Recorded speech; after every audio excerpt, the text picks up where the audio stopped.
I grew up on the east side of Manchester in this tiny little apartment that was attached to my grandparents' home, and both my parents were educators. Dad is a really big part of the reason I'm running. He was always committed to educating kids, making sure that they were prepared to pursue whatever they were passionate about. We didn't have a whole heck of a lot, but my brother and I provided some Granite State values, the same values that my wife, Katie, and I are raising our 3 little boys with today. My name is John Morgan, and I'm running for state senate from District 23.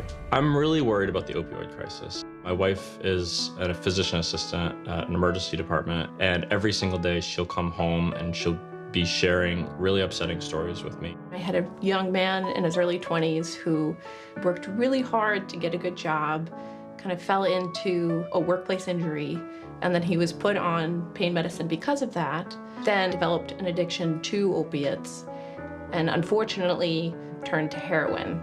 I get a lot of people like him who would like to detox from opiates, but unfortunately his insurance wouldn't cover it. And I want to do as much as I can to help, but the resources aren't there.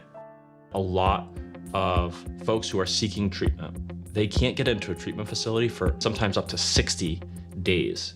I think that that's a travesty, and we can do better than that. There's a moral problem, but there's also an economic issue because the costs associated with every single 911 call are very significant. There's an ambulance ride involved. There's a hospital visit involved. There's a Narcan shot involved. These are very real costs. If the moral argument isn't going to move us, I really hope that the economic one will, because I know that New Hampshire taxpayers are sick and tired of footing that bill. Dad always had this saying that he would share with us: always just try to leave the woodpile a little higher than you found it. And that's why I'm running for state senate. That's the kind of work ethic and commitment to service I'm going to bring with me to Concord. And it's also the kind of lens that I'm going to use when I'm trying to make decisions on tough legislation. I want to figure out how we can make sure that we're leaving the woodpile just a little bit higher than we found it. And I know that the people of New Hampshire are ready for that too.